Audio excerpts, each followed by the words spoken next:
I got up, I got my keys, my helmet, and then I was trying to get out to the kitchen door to get to my bike. And I unlocked it, and then I was pulling on it and pulling on it, and it wasn't moving. It never stuck before, but it wasn't moving. I'm like, well, maybe I'm not turning the handle far enough. And all of a sudden, it burst back into me, where I fell back onto the floor of the kitchen. And then the next morning, I woke up. The door was wide open. The It was a sunny day. The birds were tweeting, and I'm like, I had a massive headache, and I just shook it off. I had to get to work. So took a handful of Advil and went to work. And so that was it to me. I was afraid of where I was at that moment because it was that deep. Like I was ready to pack it in. Welcome, Scott. Thank you so much for joining us on Life, Death, and Beyond podcast. Thanks for having me, Laura. I'm really glad to be here and excited. I love the topic and title of your podcast. It's like perfect. Oh, thank you. It just kind of came to me one day, and I was like, okay, that works. Because it really kind of sums up my journey, what I've been through, and what a lot of other people have been through, and what we've been talking about on the channel. So it definitely is fitting. Yeah. Great. Yeah.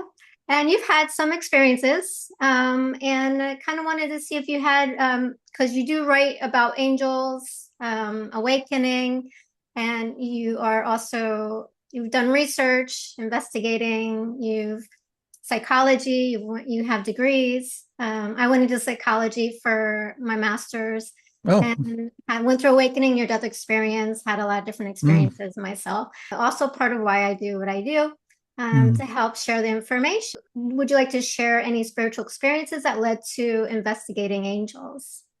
Yeah. So, my journeys, just my whole life, as a teenager, I just was just drawn, a seeker. I'm a lifelong seeker. And some people said, like, where did you get, they asked me, where did you get your interest in spirituality? Like, what things happened? And I'm like, I came in hot. In this life, I came in hot.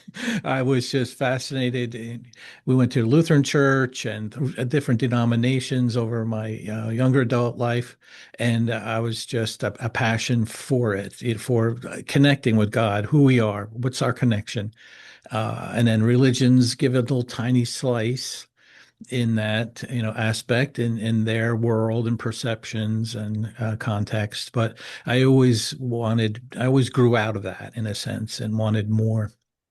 And then one point in my life, I was involved with religion and Presbyterian church in general, doing everything right, and then everything kind of just fell apart for me. I was in a very dark time, and then I emerged from that thinking, forget religion. I'm done with that. I'm just going to delve into the human mind, and psychology, and that's when I went to academia and started studying and about human mind, human development. And then I was still hesitant because I was burned so badly from religion and Christianity in general.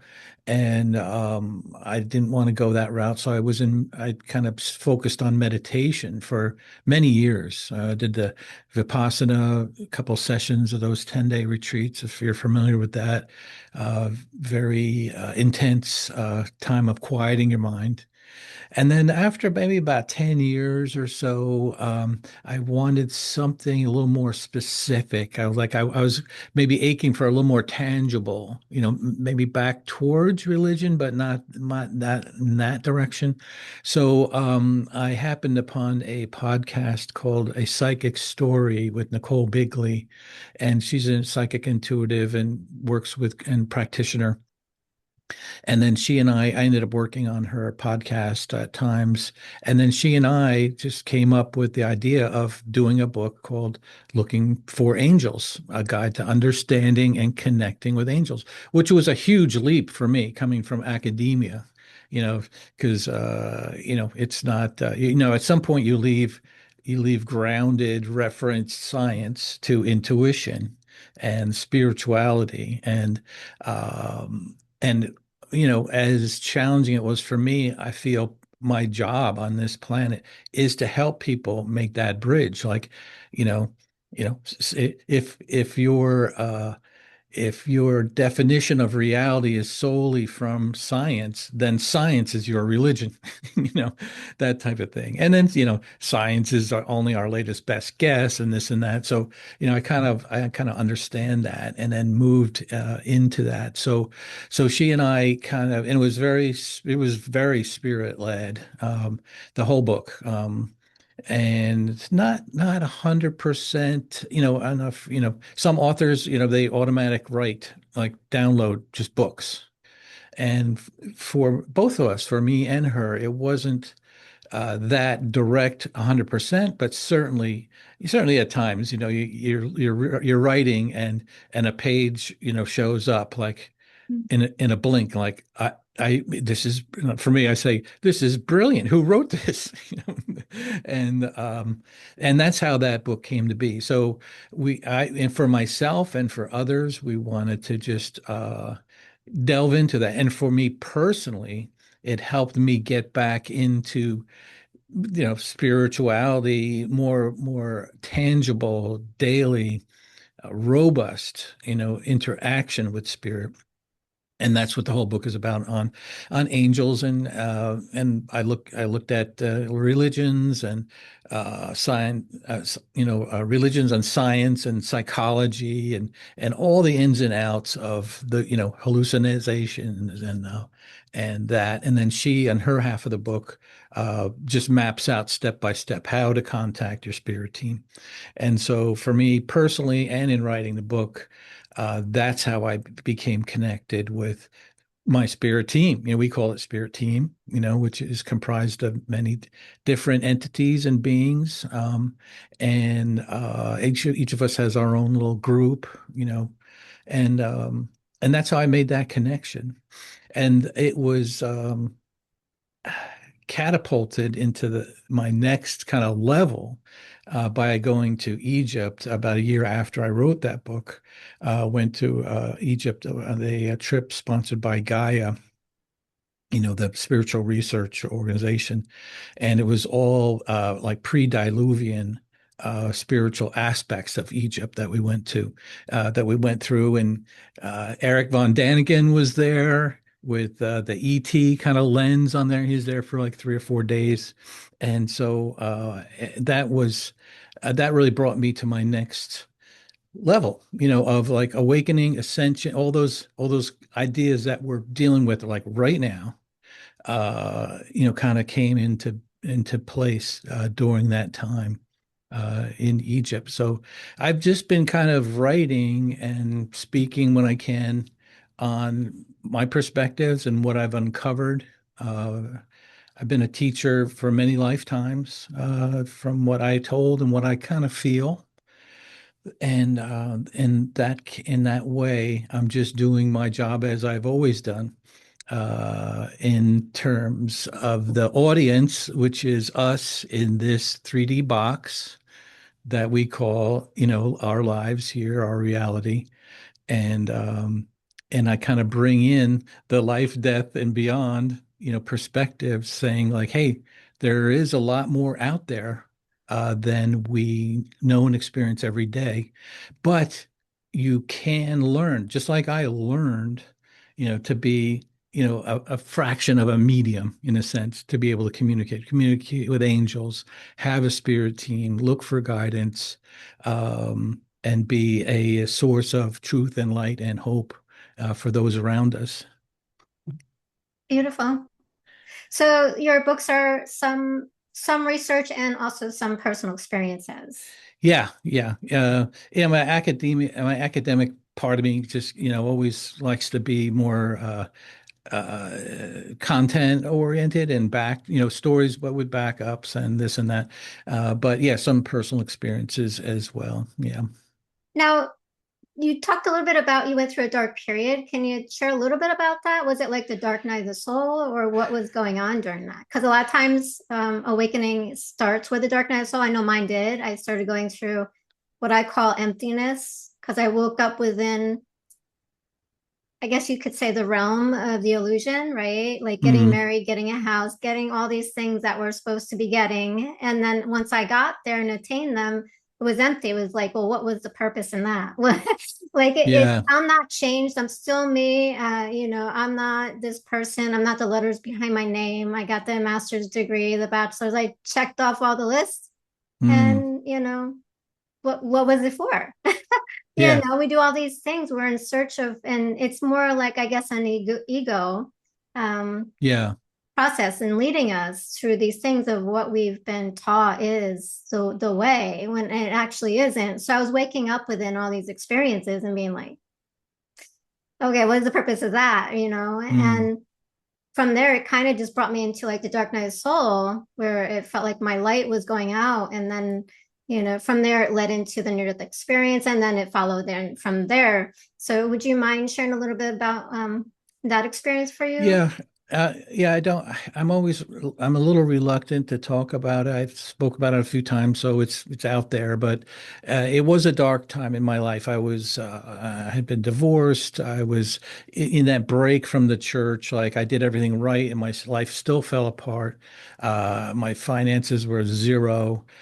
This one, and I was depressed in general, like wondering how things were going to, come out of this. And this one night, I had a court date coming up, and my attorney wasn't returning my calls because I owed him a lot of money. And, it was like maybe a week or two away. And, I'll never remember this because I'll never forget this because, that night I just can't take this anymore. I don't know how I'm gonna get through this time. And I started thinking, I'm like, well, I do have a life insurance policy that if I died, my kids would have a good amount of money and my ex-wife to get by on. And I just said, okay, that's it. I had a motorcycle. I've always had motorcycles, and there was a place I live in New Jersey, and at that point I lived near the Garden State Parkway in New Jersey, and there was a bend in that parkway that kind of went to the left, and there's an overpass, and there was a giant wall, concrete wall, maybe 20 feet square. And I'm like, my bike was a really nice bike. It was, it could easily go up to 125 miles an hour in seconds. And I'm like, okay, this is it. This is what I got to do. I just can't do this anymore. So I got up. I had some wine in me, at the time. And I got up. I got my keys, my helmet, and then I was trying to get out to the kitchen door to get to my bike, and I unlocked it, and then I was pulling on it and pulling on it, and it wasn't moving. It never stuck before, but it wasn't moving. I'm like, well, maybe I'm not turning the handle, far enough. And all of a sudden, it burst back into me where I fell back onto the floor of the kitchen. And then, the next morning I woke up, the door was wide open. It was a sunny day. The birds were tweeting, and I'm like, I had a massive headache, and I just kind of, shook it off. I had to get to work. So took a handful of Advil and went to work. And so that was it to me. I was afraid of where I was at that moment because, it was that deep. Like I was ready to pack it in. And and then from that time, that's when it was like the Phoenix, kind of. I still had this, maybe months went by, but I still had this passion, like, of a connection. Like I knew of a connection. I knew I was connected to God's spirit, and I knew there was a lot of things out there that I wasn't aware of. So that's when I started my academic career, years, like about 5, 6 years, kind of seeking spirituality through psychology, and interaction between spirit and physical. And that is what kind of pulled me out of that, reconnecting at a much, much deeper level that, I look back at it now and I'm a little embarrassed to talk about it, but it's real, it happens a lot. People get to that point. But there is hope on the other side. My message is don't act on things because things are always going to get better. They will always get better, or you will learn to cope with it.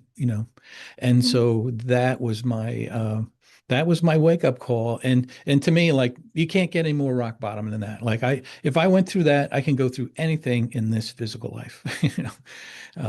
So that was kind of it. And I feel grounded, in that. Thank you for sharing that. And I think that's nothing to be, ashamed of or embarrassed of. We all kind of go through certain points in our lives where, we at least think about it, some attempt it. And I know I've been in that space a couple times in my life.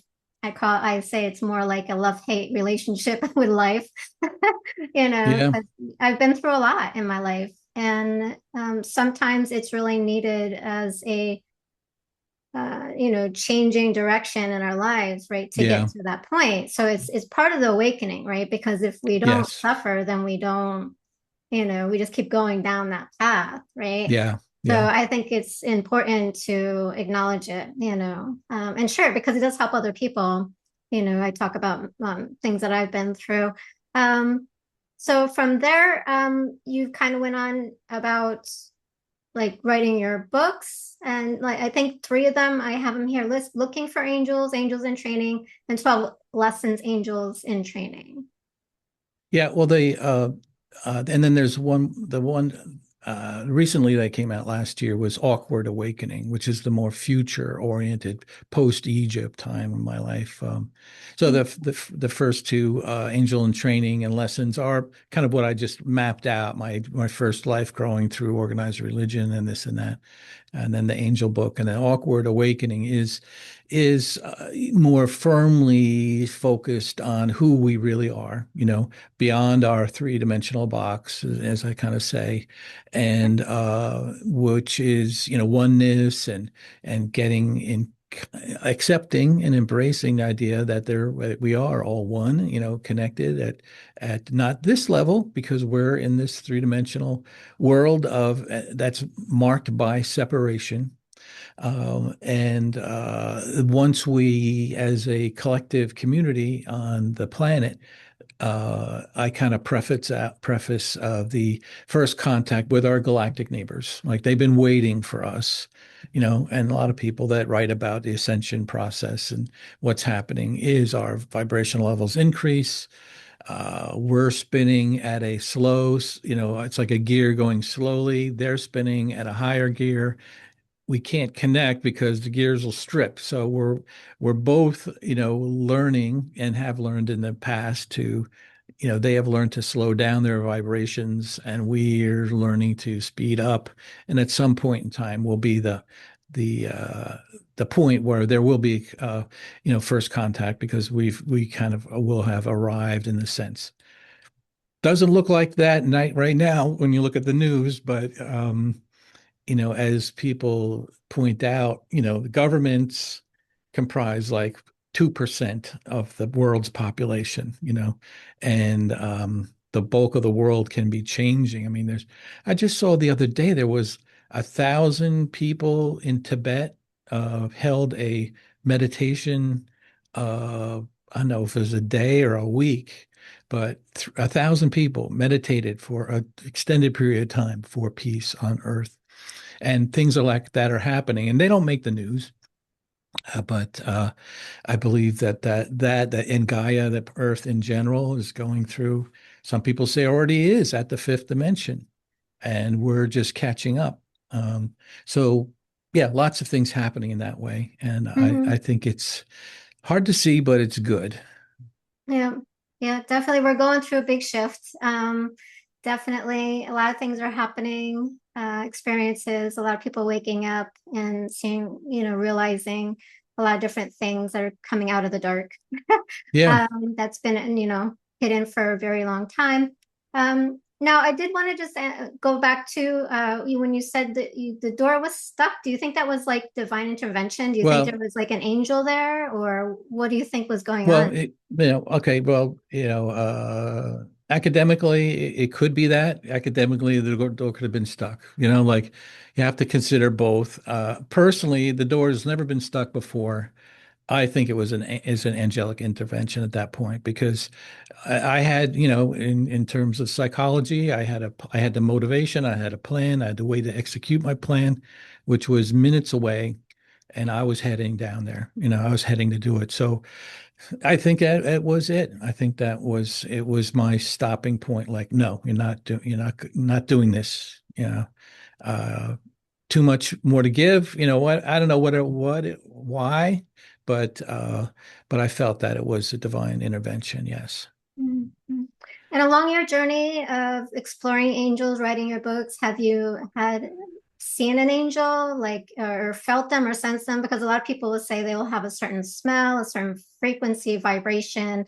Sometimes you can see them, but like usually you can't see their wings or you can't see their faces. There's always something that isn't always clear that identifies them as angels. Yeah.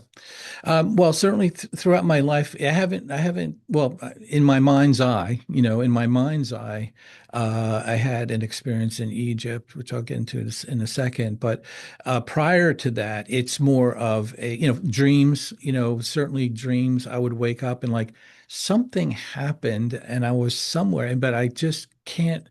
And it was a good thing. It was like a spiritual thing, but yeah, I just I couldn't recall what happened. And that's how a lot of communication happens with us at our subconscious level when we're dreaming or half asleep. They can communicate with us that way. Certainly through automatic writing, I get clear, very clear, like, wow, that just came through me. Um, and and then in meditation, certainly I feel the presence of angels around me. Archangel Michael. I have a lifelong friend. He was my coach, my wrestling coach and teacher. Died in 2015, and he's just here with me, as well as my parents who died. They both died in 2020 and they're just here. If I can take a minute and quiet my mind and kind of go to the sacred space, how you kind of have a sacred space in your mind of meeting with your spirit guides and angels, and they're there as well as and angels and Jesus, many times is there as well, but so that's the end of is my communication level at there. And then every now and then I may have met somebody, like at a shopping, checking out at a checkout, and they'll just look me right in the eye and say like, thank you, have a blessed day. Or they'll just say something and you're like, wow, that was unusual, unusually powerful greeting or whatever. And I'm like, I wonder if that was one. But in Egypt, the last day we were there, we were able to get into the Great Pyramid, into the King's Chamber, which I don't know if you're familiar with, but in the King's Chamber, there's a sarcophagus carved out of one solid piece of granite. And a friend of mine who was very much connected with ETs and the spiritual world said, if you can, climb into the sarcophagus and meditate and just see what happens. I'm like, okay, like I don't know, I don't know what's going to happen. He goes, you don't know. No one knows what would happen if anything. So we were there. We had 2 hours to do whatever we wanted. There was 13 of us in the room, and we each had a turn going in. And so I went in, and then they say take off your socks because you need to have contact with the material. And I was just doing the just kind of quiet my mind. And in my mind's eye jettisoned up into space, somewhere between Earth and the moon. The Earth was about the size of a beach ball. And I was in this like transparent box, like a glass box, kind of just there. And then all of a sudden, beings started to appear, like my parents, like my coach, and a group of Palladians that I had been in contact with through scrying. I didn't mention that. That's a way that I use to connect with mainly my Palladian friends, I call them, and they were there, and they were just bright, fun, cheerful. Hey, you made it, you made it, and there was, maybe 50 people, 50 beings in front of me. I was sitting in a lotus position.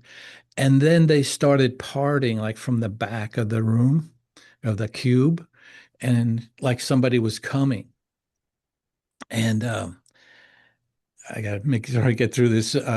So basically, the person that came in front of me was Jesus. I mean, the classic Jesus image. And I was in kind of in awe.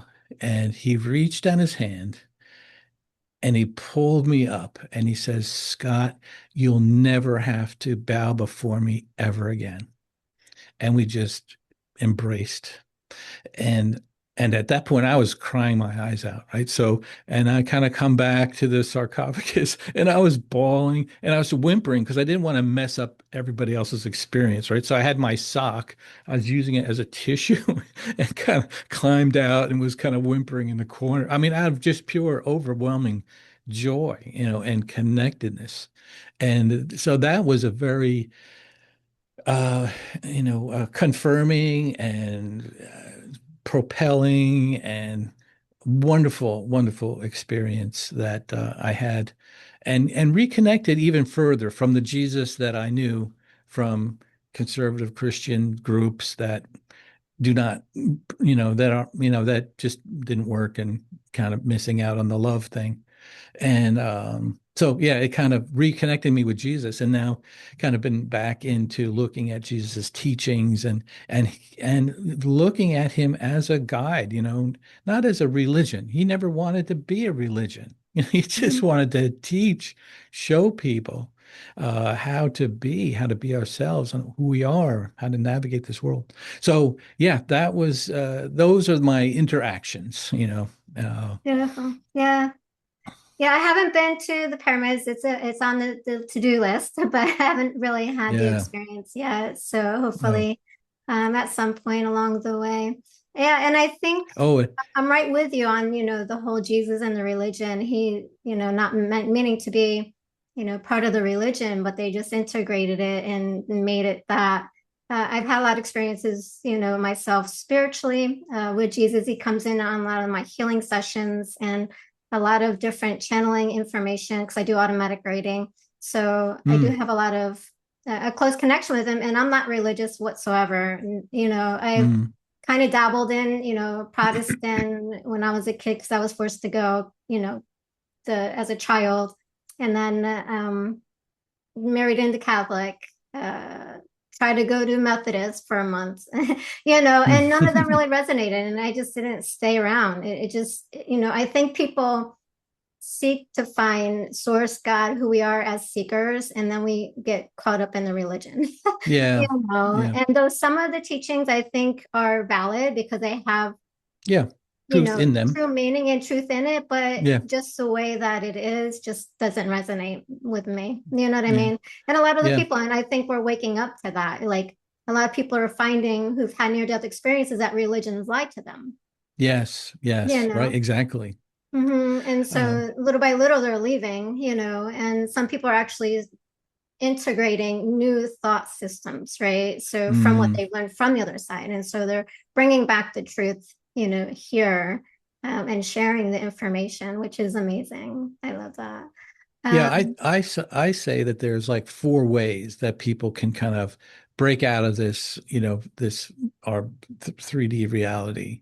And the first is people who are just born. I don't know, you probably maybe yourself or others from very young age they just knew they had a connection with Archangel Michael or some spirit, or some angel or spirit from the get-go, like no questions asked. That's those people. The second people are through trauma. You know, they people who have experienced tremendous trauma in a sense, I think, pop out, of this world and maybe out of a coping mechanism or of a way for spirit to help them through, they make that connection. The third is near-death experiences, that people, there's so many, yeah, I'm sure you've done the research. I mean, 35, maybe 4,000 recorded incidences of that, and so many of them have, 10 or 15 similarities. And what I say, most of us have to learn it, and that we can take the classes. I took a mediumship class, and I was blown away. Like when I did my first little mini reading in the class, I'm like, holy crap, this stuff works. I just said something to somebody that I had an image of them in my mind, and I said, I was like apologizing, like, I'm sorry, this may not make any sense, but I see a door and the door's shut and you can just go around the door. And I go, whatever. And she goes, oh my God, thank you. That's exactly what I needed. And people in the class said, just say it, Scott. Just say what you're thinking, what you see. And then the other way is hallucinogenic drugs, which, indigenous tribes have been using for thousands of years to gain, spiritual access. So, yeah, I think that hopefully is helpful to someone out there, saying that, yeah, you can learn it. You don't, just because you don't have a connection that you meet with some angel every week, or can, conjure them up and talk with them in relation to a client. You don't have to have that innately. You can learn it, and it's really by learning how to get out of the distractions of this three-dimensional world. That's really what it is. Our sight, sound, hearing, and memory is a distraction, a very useful thing where we are right now. We have to keep in mind that we're going to miss this planet when we go, because you're going to miss going on a walk outside and looking at, a sunset and stuff. So yeah, downside is it's slow, it's time bound, it's dense, but at the same time it's beautiful, and we're going to Mhm. miss it. Um, so yeah, so those are just things that I think can help encourage people that may not feel like I'm not a practitioner. And 3 years ago, if somebody said, are you a psychic? I'd say, no, I can't do that. But now, my life has been transformed, because of that. Hmm. Yeah. Yeah. And I think you hit on an important part too, about talking about angels. It can be just a person that you meet along the way, Yes. right? Oh, It's, yeah. and you can be, I don't know whether you want to refer to it as them as angels or a divine appointment, or an agreed meeting Yeah. or however you want to talk about it. Because I've had those experiences Yeah. where you're just walking along and then, there's an aha moment, or they present you with something that you've been asking about. You got your answer, right? Yeah. So I think it comes even through another person, not Yes. just an Yeah. angel. There was in the book Looking for Angels, we have 17 stories that people submitted about their angel encounters.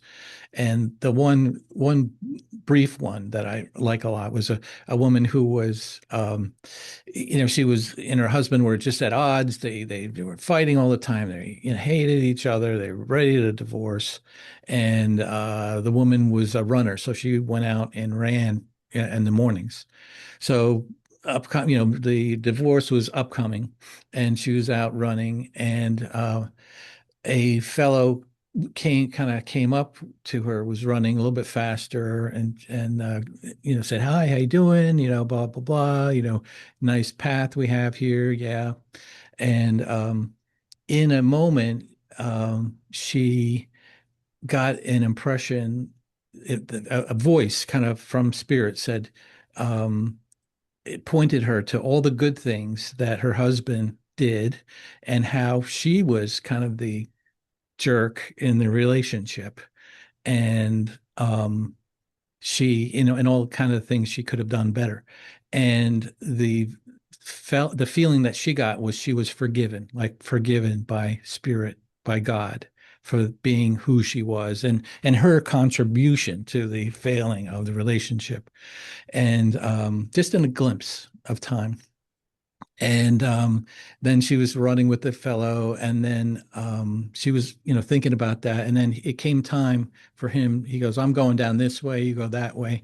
And she goes, "Okay, great. I'll see you again sometime." And the guy says, um, "You should forgive him." And she said, "What?" And he said, "You should forgive him just like God forgave you." And Wow. she said, "I didn't even look down the road where he was going because I knew he wouldn't be there." Yeah. And that was a angel in human form example. And then she reconciled with her husband, and just because of that encounter with a angel in human form. Yeah. And I want to kind of bring to the point too, like I've had experiences. I woke up next to an angel and I didn't really, after my near death Mm, experience coming back into the body, and I didn't necessarily believe in angels. I knew they existed from, people talking about it in books, things like that. And then there was a person who, when I was doing psychology, they came into the addiction clinic to get clean because they were pregnant. And then they said they mm, saw an angel come before them right before the appointment to tell her not to get the abortion. The baby had to be mm. born, it was an Oh, agreement. wow. And that Wow. child was going to do great things. And so she Wow. came in and got clean. So that leads me to say that they can interfere without our asking or questioning and wanting that. Is that your understanding? Yeah, so from my understanding, working with Nicole and others over the years, is that we do there are different levels or ranges of angels, and which is more job description oriented, and the our guardian angels are the only angels that know us, know our plan on this earth, know what we're want to do, and they can interfere without asking us because they know what we're doing, and so the proverbial car accident that is automatically averted, and that's our guardian angel stepping in. Every other angels in the archangels, the ascended masters, even the divine beings, it is all under the asking permission. Like, you have to ask. They won't impose themselves on us. And I'm kind of a little more I emphasize that because it's a real thing. It's a real thing, not only in the spiritual world, but our extraterrestrial world. No one can, we are sovereign beings, and we are part of source. And so many people give permission out because they think like, oh, this is, they're posing something that I really like, so I'll just sign on to whatever, and then they get into trouble. Or they being lured in, like, to the darker forces. They lure you're in to something, an addiction, because you're giving your permission over that to that addiction, and that gives them a way to keep that going in your life. But yeah, so the guardian angels are, from what I understand, many different religions and people in touch with the spirit world say, yes, the free will is a thing. And but guardian angels are with you on it. They know you more than anybody. And so they can help in times of when you're incapable of, kind of stopping, preventing, or like that woman's, like, got caught up somehow, maybe wasn't listening to the message, and like, no, this is part of your contract. We'll help you do that because you're not going to like it if you break that. Beautiful. Now, do you think that's the same with spirit guides? Because they're different. They play different roles in our lives. Yeah, absolutely. I think it's a sovereign being. To me, in my opinion, our sovereign nature is a real and powerful thing that, to the point where, it's like the idea this whole world is just a mirror of who we are, who we want to be, what we want to experience, what timeline we choose, blah, blah, blah. So we've chosen all this. And so, whatever it may be, past loved ones, spirit guides, really anything, certainly in the non-physical has to be, you have to accept and bring that in to your life, and that, that relationship, that incident, whatever it may be. Beautiful. Yeah, and so I want to kind of jump into your more recent book, The Awakening, and you called it awkward. What Yes. was awkward about it? Well, that's the thing. So, I'm a psychologist. I have two masters, a PhD. I started out wanting to be a therapist, but within a few years, I kind of like, I got frustrated with people because they weren't changing fast enough. Like, come on, you said you were going to do this and you didn't do it. So I'm like, this isn't going to work. I'm too impatient, which is not a positive thing, but.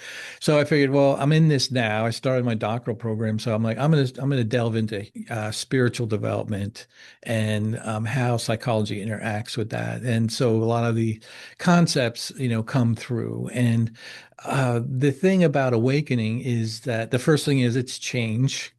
It's a change. It's a change from the normal. It's a change from who you are. And a lot of the change theories, there's different change theories out there. And a lot of people go with the Kubler-Ross's 5 stages of change. And the first step in change in humans, in our DNA, the first step usually is denial, right? No, Mhm. not really happening. That didn't happen. Whatever. And then we go through the process of anger, bargaining, acceptance. I mean, I get that in right order, but we go through that, and not necessarily on a linear path. We kind of go through that. So when people think of change in a couple ways, like in this period of ascension, where the physical and spiritual veil is thin. We're starting, many people are starting to have psychic senses. Their intuitions are coming online, and it can freak them out. They can, it just be startling. It's awkward in a sense. Learning that we are sovereign, divine beings in ourselves. I mean, most, I don't know the numbers. Say there's 4,200 religions on the planet. Most of them, say that, God's up here, we're down there. Certainly Christianity, he's up there, we're here, we're worthless, no good. And changing from that, saying that, what, I feel, going with our feelings and learning from other sources that, yeah, we are spiritual beings having a temporary physical experience. And consciousness studies that are coming out now in quote unquote the scientific world are saying, what, Einstein might have been right when he said all points in space and time are connected. Or Nikola Tesla said, you want to learn about the universe, you learn about frequency and vibration. So things like that are starting to kind of creep in, and then we can start expanding our collective society, maybe teaching in schools that we're much more than our environment here. Our eyes and our ears and our touch and our scent and smells are just we're like microphones. We're like walking microphones and cameras walking around that feed input to our brain, and that creates reality. And so, if there's something that goes beyond our sight and sound and touch and smell, we normally would, check that off like, no, that's not real. If you can't put it under a microscope, it's not real. A legacy from the Industrial Revolution and scientific revolutions. So we're kind of getting out of that. So I like that perspective, and hopefully get that message out. Yeah. Yeah, and with the awakening, and change, I agree on that. You have to want to be able to change. I have a book that I channeled, and it's kind of like different steps. And the first one is, you have to really want it, Yeah. within Yeah. your heart. Otherwise, nothing happens. So we're going to just keep going on that path. So we Mm. really want to be able to be open to make the change and want the change, and it's when we do that, it allows the awakening. And so kind of when you were talking, it was like it made me think about like, okay, so maybe at some point of our lives, we start awakening because either we're done with experiencing the experiences that we were meant to come in and experience and we start waking up? Or is it generally like a certain time in life that we start awakening? Well, I would say that, as a lot of people say, like if you're incarnated here on this planet right now, you're here because you wanted to be here. You wanted to be a part of this transition that's occurring, and that and I think it would be all different, like whether some people have an experience, have a dark night of the soul, or near-death experience, whatever it may be.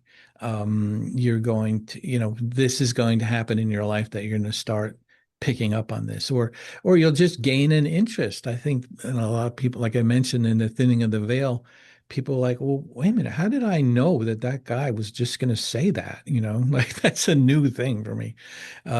So I think it occurs in a lot of different ways, and most, I think, at the time, it's subtle. It's not like the hardcore experiences that shock you and take you by the shoulders, but a lot of it is subtle. A lot of things happen in the subconscious and the unconscious levels. It's like the Freud's pyramid, that Freud's iceberg model, that the tip of the iceberg is the smallest part of the iceberg, and that's our waking state. That's our beta frequencies, the sight, sound, and that. And then the second level down is the subconscious, right under the surface. And then the massive part of the two massive parts of the iceberg are under our conscious awareness. And that's where things are happening. That's where spirit speaks to us. The extraterrestrials have been at that level for, millions of years. They operate on that in those levels, and that's how they communicate mostly with humans. From what I know from people who have, regular contact with various groups of ETs, and that so that's all that's where we are as humanity develops, right? I've in human development, was my focus in my education, looking how humans develop and grow. It's always, slow, step by steps, mostly, and then a lot of jumps at times with technology and world events. We jump and make jumps in our abilities and understanding who we are, et cetera. So, yeah, I think that's how we're going to develop in our own time, and in different ways. Yeah. Yeah, and I agree. It's like an unfolding, and sometimes it's very not very noticeable at the beginning, but then at some point it's like you're being clobbered over the head. Yeah, yeah, And but sometimes some people won't even awaken during a lifetime, but some yeah. people do. So do you have any idea about why some do or so no? Is it like just chosen for that lifetime? I think it's the individual's choice. The Neil Donald Walsh in his book series, which I really just tapped onto, years ago when they first came out. One model that he has is like, all right, you die, you have, and then also Gary Weiss with past life regressions, kind of got into psychology of it with his first book, Many Lives, Many Masters. Both of them Yeah. were key. And so we go through lives, learning, which we plan with our spiritual guides and mentors to experience in each life. And in Walsh's book, he's like, you can go through, dozens, hundreds of lives. And if you don't want to do something in this life, maybe it'll occur in another life. The time outside of, we're so time bound here. When you get outside of time, perspectives change. So whether it's done on this lifetime or 5 lifetimes down the road, it can happen. It will happen when you are ready, when you are deemed like, yeah, in this lifetime, I'm going to have a near-death experience, and it'll just it'll light me up, Hmm. So Yeah, beautiful. Yeah, and I don't know, can you liken it to like a like graduating? After each life, you've learned so much in one life, and then you do another life, and then you learn more. And then now, this time, now that I've got all that, I'm going to do Yeah. this, Yeah, right? So it's like, I think is it a progression? Like, yeah, as you're saying. Yeah, yeah. I kind of think so. One time I was on a podcast and the person was her specialty was past life regression. And she said, "So have you had a past life regression?" I go, "No, I've been kind of shying away from that because I think I might have been a jerk in like another lifetime. I'm afraid of finding out." And she goes, "Oh, you probably were." I'm like, "Well, how do you know that?" She goes, "Well, most of us, we experience, there's good and bad, lives that we've gone through to experience those. So chances are you probably were, but Hmm. that's not who you are. That's the role you played in that life, that movie called your life back in the, I was told a few times I was way back in the 1500s. I was a priest in Scotland, and I had that. I want to experience that, and so there's different things that whether we certainly don't consciously remember it. It's that amnesia thing, that Hmm. I'm glad we don't, remember everything um, because we couldn't really learn, with that. So we must be a progression. And again, back to Walsh's, his thing was like after so many hundreds of lives, you get it, you become love, you embrace, you're just all you've embraced love completely that you come to a point, and in his model, you can choose to forget everything you've learned and start back at, in a sense, zero, and redo your life that way. Or Lisa Royal Holt in her books, she says you can become a spiritual guide.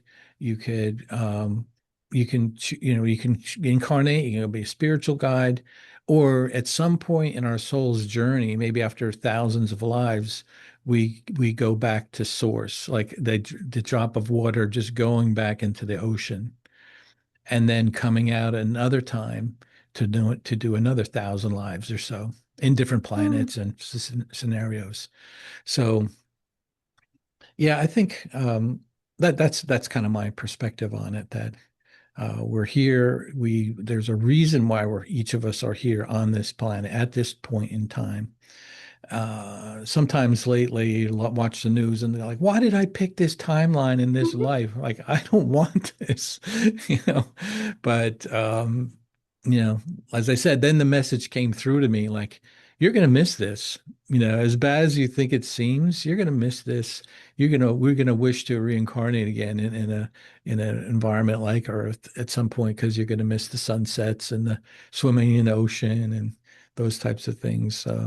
Yeah. So Yeah, yeah, there is definitely beauty here, as we're experiencing the traumatic experiences as well. So there's always that beauty that comes forth.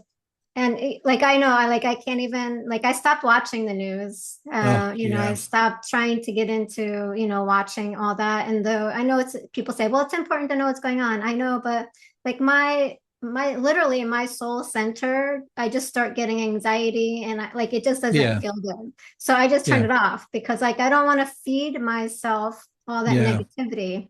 I've yeah, done, since my near-death experience, out-of-body experiences, going through 10 years of self-healing work. Like I mm, just don't want to, go you know, backwards. go backwards. Yeah, I'm looking to go yeah, forward, yeah, and not be in that energy. and So I definitely get it. Like there are times I don't want to be here either. yeah. So. Now, the one thing that's been coming through to me just personally in different messages and readings and stuff was the whole shadow work of Mm, ourselves. And the experts with ET contact say that that is the biggest deterrent in our evolution and being accepted and accepting into the galactic community is that we basically hate part of ourselves. We haven't accepted part of ourselves. And because of that, That's why, that I got this thing. I may do a post about this, but the problems with this world is that people love themselves, they love their neighbors as themselves, like Jesus commanded or said. The problem is that a lot of people hate themselves, and they treat others so poorly because they hate themselves and they project it out to others. And so the shadow work, and it's not just like take 15 minutes and write down things about yourself that you don't like. This is much deeper than that, even psychologically. I mean, Carl Jung started the whole idea, and there's Mhm. websites and resources and you can ask spirit to help you bring up things. And deal with things that are hurtful and harmful that you just suppressed, have been suppressed for years. And I was like, okay, I get that, but as a community, as a society, how do we uh, how do we place what's going on in the world in a perspective of that? And uh, Jesus's parable, and I know it's in Mark, where he talks about the mustard seed. And somebody said, "What's the kingdom of God like?" And he said, "It's like a mustard seed. It's a small seed, grows into a big tree." And uh, and at the end of that, it says, "So the birds of the air can make their nests, can live and make their nests in the tree." And if you look, because I went to seminary for a few years, if you look into that, birds of the air, that phrase in the Hebrew and Christian Bibles, the birds of the air have a symbol of evil. And so there's lots of mentions of birds in the Bible, but birds of the air in particular, that has a connotation of evil. And so he's kind of describing, the kingdom of having, of being a tree, a beautiful mustard tree, powerful, but there's evil in a sense in that. And that to love and accept all parts of ourselves individually and ourselves collectively. That is what love is about. And that to me has been, I don't know if you're getting anything from this, but to me that's been very powerful. Like, yeah, just as I have to love myself and the things that I am not proud of or I don't like, I have to love humanity. Mhm. And when I start hating others, then that brings in the cascade of me and them and separation and hate and drags me down vibrationally, all different ways. But if I accept and embrace all aspects of myself and humanity, that's it. That's how you get to the fifth and live in the fifth dimension of vibration. So, Mhm. for what it's worth, that's a kind of message I've been kind of noodling with in my life. Yeah, yeah, and that's important. I know, like when I was doing psychology and learning and helping people in the addiction center, I had to go through the healing of my journey myself. So I was being led Hmm. into following the energy. Okay, why did this happen to me? Because of this initial thing that happened when I was a child. So I was doing child healing, inner work, past life regressions. They were showing me past lives, why this is happening in my life. So I was being guided by a spirit to do my own self work in order to help somebody else. Yeah. So it was really interesting to kind of, work through all those, forgiving people, seeing, Mm, yeah. why they're doing it, understanding that, what is the phrase, hurt people, right? Mm, And so we have to kind of understand that, and yeah. to love them as we love ourselves. Yeah. Kind I of mean like what you were saying, but if we don't love ourselves, then how can you love somebody else? yeah. I mean, and that's, I mean, another teaching of Jesus. They asked him, "How do I get into the kingdom of God?" The lawyers at the time, the Pharisees, asked him, "How do we get into the kingdom of God?" Well, love God with all your heart and mind, and your neighbor as yourself. All right, follow-up question. Who's your neighbor? And then he told the Good Samaritan parable, which the Samaritans were hated. They were counterfeit Jews. They were hated politically, socially, everything about them. And that was the hero in that story. That was the example of loving your neighbor, was their hated person and group as being the love that they were after. And so like that's to me very powerful. Mhm. Um, Yeah. One of my channelings was like find the person that you hate the most and love them. Yes, yes. I don't really like to do that. I kind of shy away from that sometimes. Like I avoid people and doing things with them. Some of them are family members because I know stuff is going to come up, that and they're going to start it. I know. I just know them that they're going to start like, so Scott, have you talked to angels lately? Like that type of thing. And I'm like, I'm no, I just I'm just I don't want to do it. I don't want to go there, so Mm, maybe at some point I will. I don't know, but it's certain times and opportunities come up, and I haven't a way to bypass it. I'll do it right now. Other times, maybe not. It's just strange that way yeah. how Maybe it's things just come. not time. So Yes, right, right. divine timing. Now, you also talk about divine nature and galactic heritage. Are like the awakening is going back to finding our divine nature and galactic heritage. From my understanding, are you saying that we are aliens or we are galactic beings? What do you mean by that? Okay, so let's get back like very quickly, sources of knowledge. Where do we get our knowledge from? Certainly spiritual worlds, we get our knowledge of that through organized religions. Specifically, the New Testament was mostly written by one person, the Apostle Paul. And where did he get that from? It says God inspired. The words of God are inspired, God breathed. That is channeling. To me, that's channeling. And outside of religion, you look at modern day spiritual sources, there are dozens of people, and I'm sure you know many of them. They've been writing about spirituality, angels. Let's talk specifically about ETs. There's dozens of people been writing books, channeling ET specific groups and civilizations, individuals for decades. There's so much information out there. When you start delving into that, and maybe you have to suspend your disbelief when you start delving in, like me, and you start listening and reading about it, then you start getting a map of how we got here in a different light. And all of them have a consensus that we are not, there's not a pure human. There was never a pure human that just appeared or evolved or whatever on Earth. We were visited by the Lyrans, early on. And then the Lyrans, and then Palladians, reptilians, all through the millennia, and there were DNA involved with that to create the first human being. And lots of different takes on it, and when, and how, and why.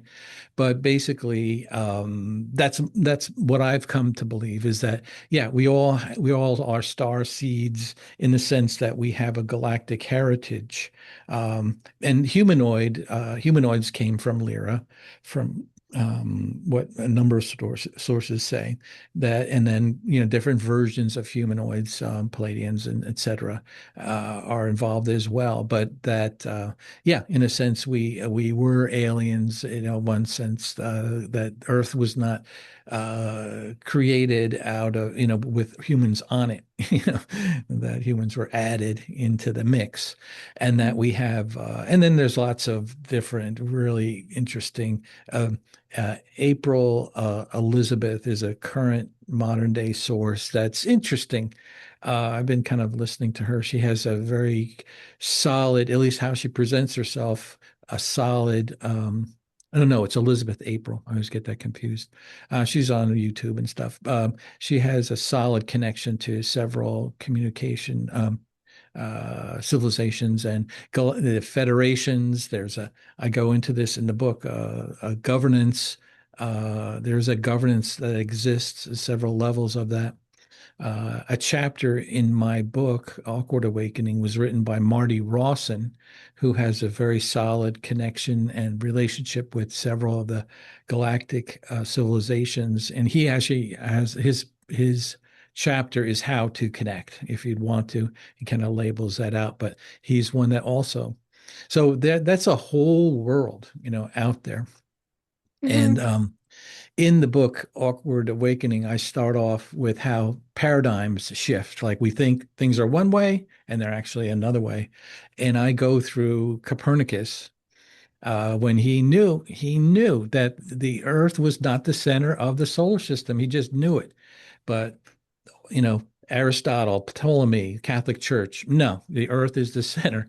And he waited to write his book, Revolutions of Heavenly Spheres, until his deathbed. That kind of mapped out, no, the sun is the center, and these things that no one can understand, the wanderers, the planetes in Latin, were planets. And he, in his model, with the Earth, the sun being the center, fixed all that.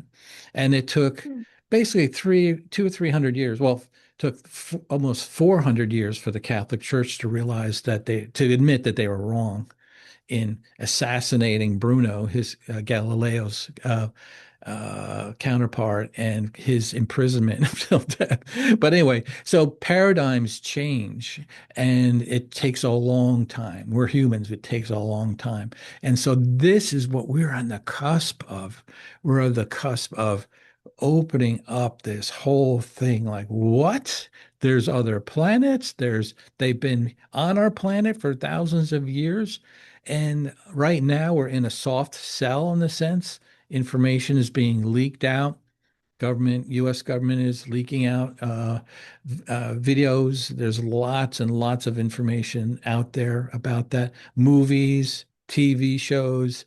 It's all preparing us for a change, which will happen, I don't know. I think it's sooner than later, but there will be what they call a first contact, which isn't really the first contact. What it is the open contact where yes, they're here and we can have commerce, we can exchange information, resources, and be welcomed into the galactic community. So that's the second part of the awkwardness of Mhm. the awakening is Yeah, nice. and they're not gods. I mean, that's what people say, like, oh no, no, they're not gods. They're just us, maybe 500 million years ahead of us.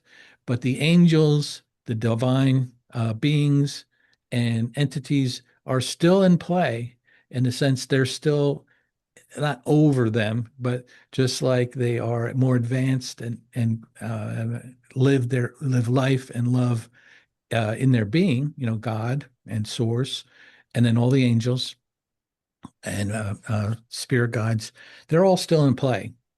It's like us going to another continent and finding a civilization that happens to be more advanced than us. Mhm. Yeah, I haven't had extraterrestrial experiences yet that I'm aware of. Hmm. It's always been angels, spirit guides. Yeah. And whether it is that maybe my consciousness isn't open to it yet, I don't know, but it hasn't been in my experience because I channeled information.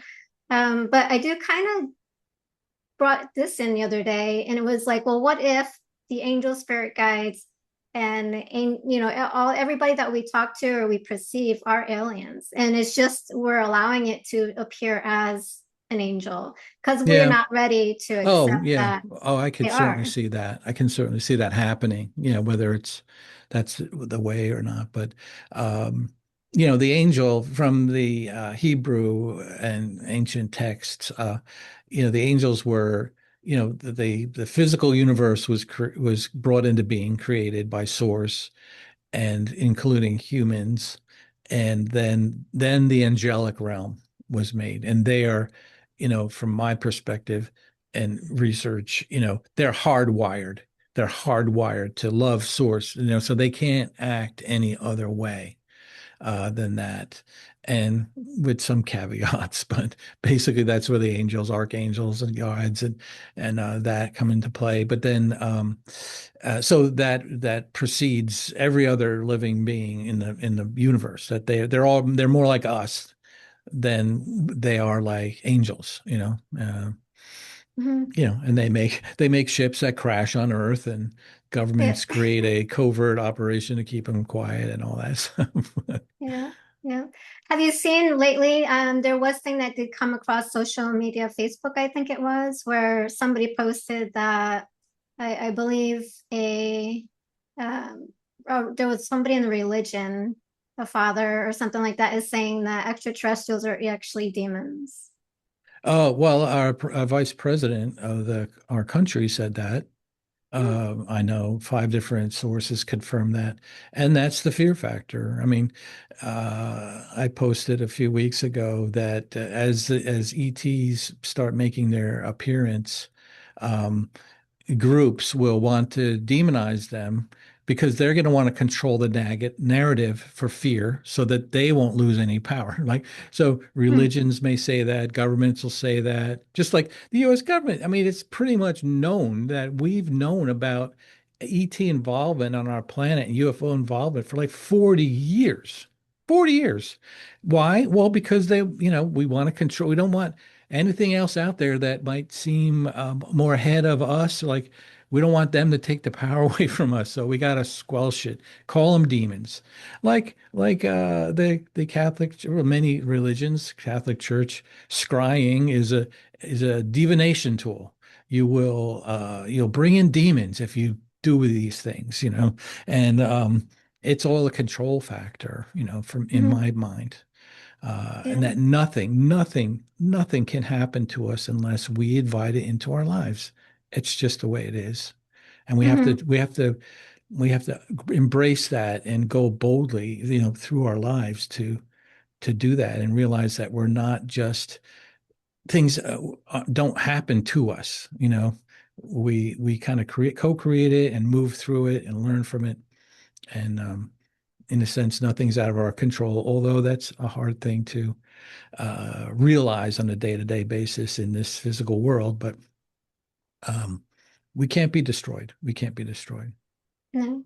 Yeah. Now, how do you see the disclosure unfolding as we get closer and closer? How do you Lots think of it's going to be? Lots of different. I thought the movie was kind of cool, by the way, the Spielberg movie. It was another that's a soft sell, and for first contact will look like. I don't know. I think it will be preceded by, like I mentioned, the we've many people have been already have interactions with our ET neighbors through in our subconscious dreams and such. How it hits the world, I think there's got to be some sort of a grand gesture, maybe, and then like what's going on with this?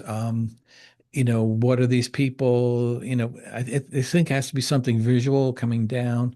I don't think it'll be a government announcement, although that might follow, but it'll be a slow process. It'll be like one maybe big thing, and let's continue with this. Um, and beings will be able to, communicate who they are, what they're here to do, um, and then somehow that information will be disseminated through the internet, through TV, whatever. I fully expect, like I mentioned, religions and governments will want to either replicate, do a mock invasion, is some people say is on the table.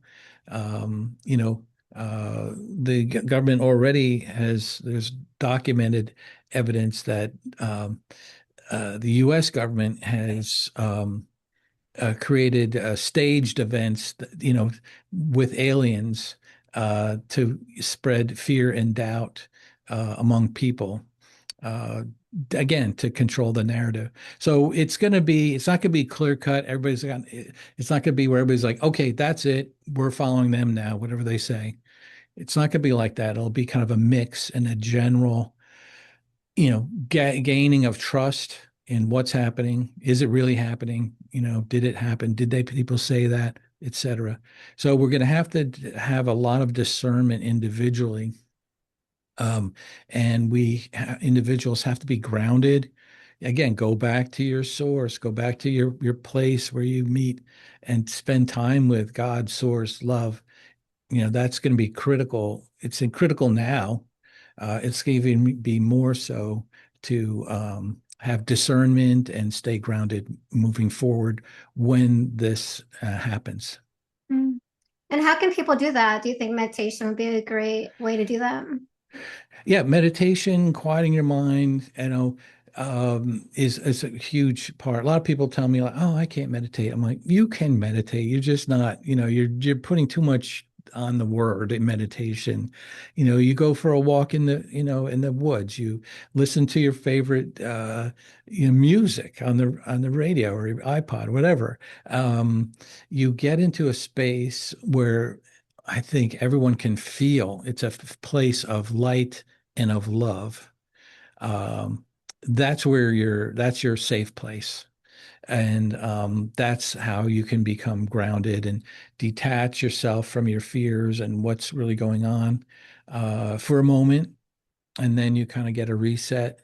So, whatever it may be, writing, meditation, walking outside, spending time with family, friends.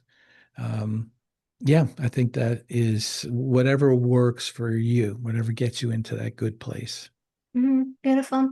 Yeah, I meditate. It was one of the things that came to me after the near-death experience. Somebody came to teach me how to meditate, and it was like a breathing meditation, which unfolded over time and years of working with it. Helped me with out-of-body experiences, astral travel, Mm, dream world adventures.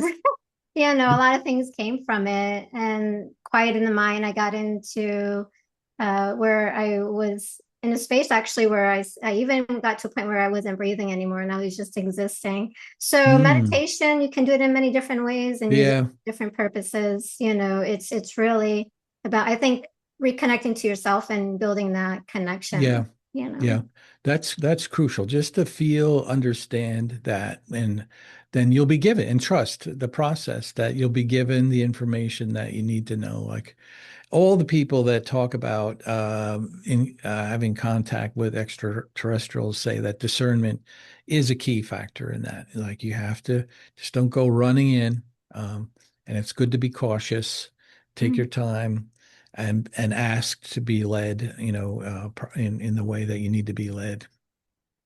Yeah, beautiful. Yeah. Now, is there any other topics that you wanted to share that we didn't get to? No, I mean, thank you. You're a really good host to pull out, key topics and help weave it into the conversation.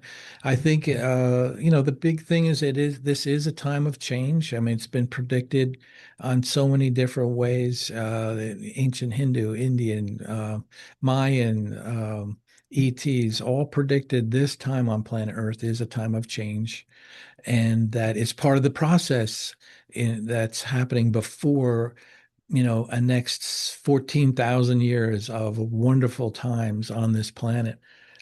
So we're here for a purpose. And if you don't feel you have a voice or something you can do, your purpose is just to be, and have a positive, emit that positive vibration of light and love in your neighborhood, in your family. That's all you need to do, if that's what your job is. So that's an important thing, and to keep an open mind and ask continually for guidance and go get to that grounded place as often as you can daily. Sometimes you can't. I get that. That happens to me. Um, but keep connected as best as possible, and uh, and be grateful for the life that we have right now. Thank you. Now, if somebody wanted to reach out to you, where could they reach you and where can they get their books? Yeah, so on my website, angelandtraining.org, I have my books there. I have my YouTube channels at Scott Guerin Author. I have some meditations on Insight Timer that I just released a couple months Yeah, ago. You can find all that information on the website and including the books as well. So, and you can reach me through there. Any questions, can just contact me through it and I'll be happy to get back to you. beautiful. Ain, Thank you so much for being here with us and sharing your story and your experience. all right. Thank you so much, Laura. Have a blessed day. All right, you too as well.